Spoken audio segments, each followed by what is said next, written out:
بسم اللہ الرحمن الرحیم۔ عزیزان گرامی، آج ہم پشاور میں ہونے والے انتہائی افسوسناک واقعہ کے بارے میں بات کریں گے، اور میں ان تمام سوگواران اور جو لوگ اس میں زخمی ہوئے ہیں اس کے بارے میں کوئی الفاظ نہیں پاتا ہوں کہ میں کیسے ان سے اظہار یکجہتی کروں یا ان سے کیسے افسوس کروں، کیونکہ میرے کسی بھی قسم کے الفاظ ان کی شاید تھوڑی تقویت کا سبب بنے، دلاسے کا سبب بنے، لیکن وہ کسی بھی ان کی آنے والی اس تکلیف کا سد باب نہیں کر سکتے جو کسی اپنے کے جانے کے بعد محسوس ہوتا ہے۔ اور سچ تو یہ ہے کہ ہماری تاریخ میں سب سے بڑی دہشت گردی جو کہ کربلا کی صورت میں موجود ہے، اور ہم نے اس سے ایک اتنا بڑا سبق حاصل کیا اور ایک شہادت کا جو جذبہ حاصل کیا، اور آقا حسین علیہ السلام نے جس خوبصورت انداز سے کائنات کو کسی بھی کاز کے لیے قربانی دینے کا طریقہ سمجھایا، میرا خیال ہے کہ اس سے بہترین رب العزت کا اور اس سے عظیم تحفہ کہ وہ حسین کی شکل میں ہمارے حصے میں آیا شاید کوئی ہو ہی نہیں سکتا۔ اور عزیزان گرامی، میں اس بارے میں یہ ضرور کہوں گا کہ یہ ہمیشہ سے ہوتا آیا ہے کہ جب ہم کسی ایسے سانحے کا شکار ہوتے ہیں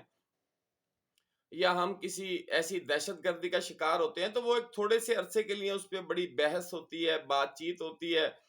اور بڑی بھاگ دوڑ ہوتی ہے، اس کے بارے میں اداروں کی بھی بڑی ایکٹیویٹی دکھائی جاتی ہے کہ اخباروں میں بھی اس کے بیانات چلتے ہیں، اور ہمارے نیوز چینلز پہ بھی اس کے بارے میں بہت سارے قصہ گوئی کی جاتی ہے۔ لیکن اصل میں دیکھنے کی بات یہ ہے کہ دہشت گردی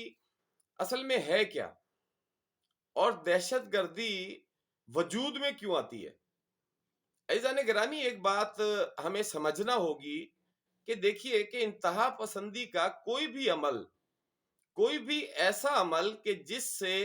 کسی دوسرے کو ہم کسی اذیت میں مبتلا کر دیں، وہ دہشت گردی ہی کہلاتی ہے۔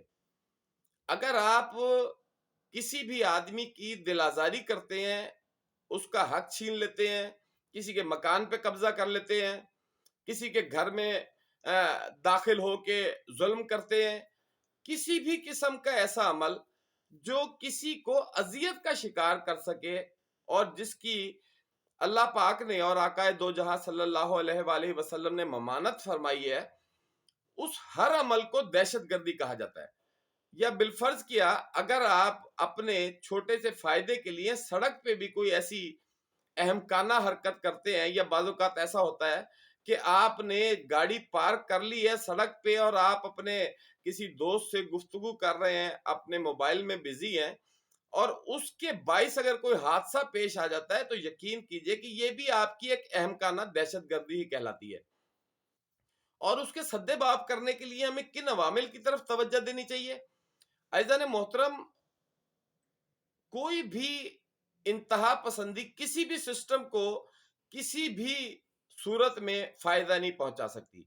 خواہ وہ دہشت گردی اخلاقی ہو، آپ کسی کو انتہائی مہذب طریقے سے بری بات بھی کہیں اور انتہائی بد اخلاقی سے بہتر بات بھی کہیں، تو یہ ایک اخلاقی دہشت گردی ہوگی کہ آپ کسی کو اگر ایک بات اخلاق سے سمجھا سکتے ہیں، اس کے لیے آپ لفظ زبان استعمال کریں یا کوئی ایسے سطحی جملوں کا استعمال کریں جس کے باعث اسے آپ بہت زیادہ تکلیف میں مبتلا کر دیں۔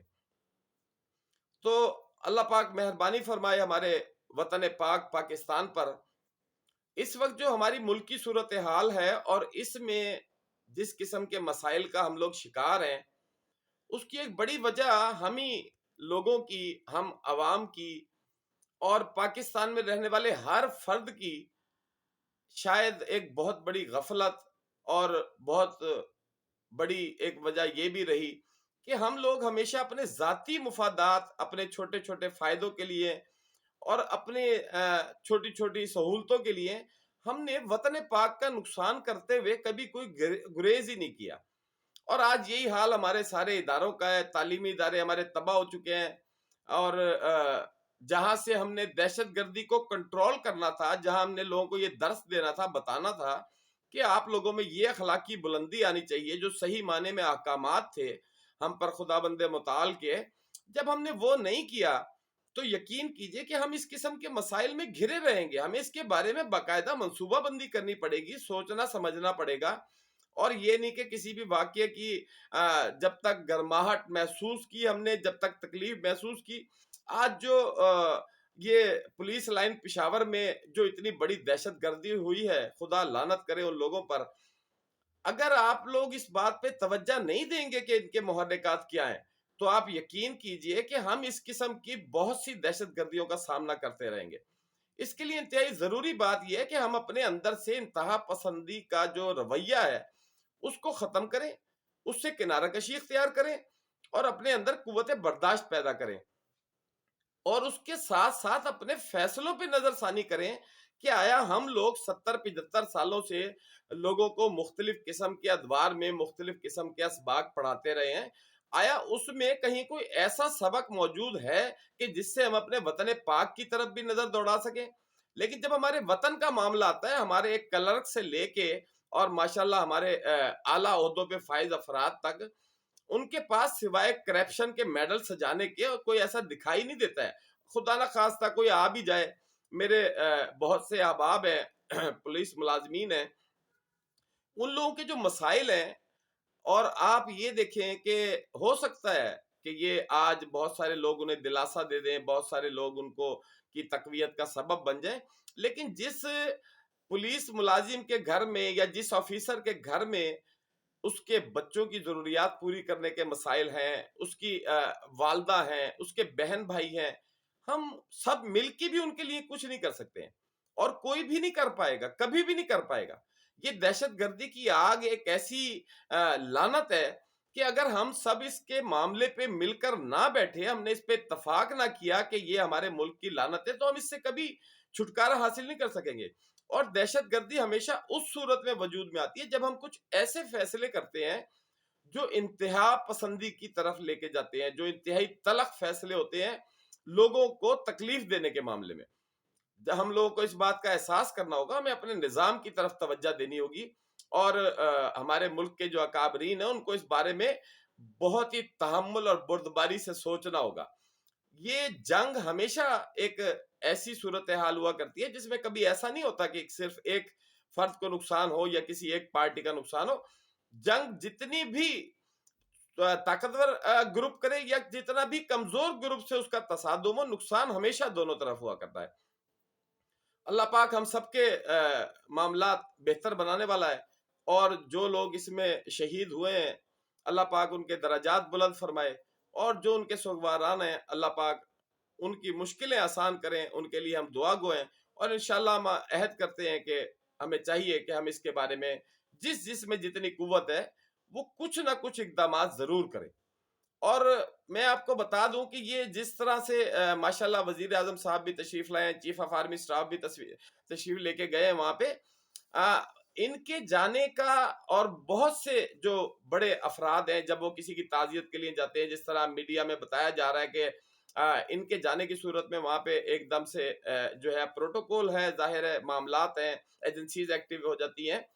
تو میرا خیال ہے کہ اگر ہمارے وزیر اعظم صاحب وہاں تشریف لے کے گئے ہیں اور اتنے بڑے بڑے عہدیداران گئے ہیں، تو اس کی افادیت کی ایک بہترین بات یہ ہوتی ہے جب کوئی بڑا کسی جگہ پہ پہنچ جاتا ہے، جب وہ جا کے یہ اظہار کرتا ہے اور ان کے سروں پہ ہاتھ رکھتا ہے اور انتہائی طاقت کے ساتھ انہیں بتاتا ہے کہ میں آپ کے ساتھ ہوں.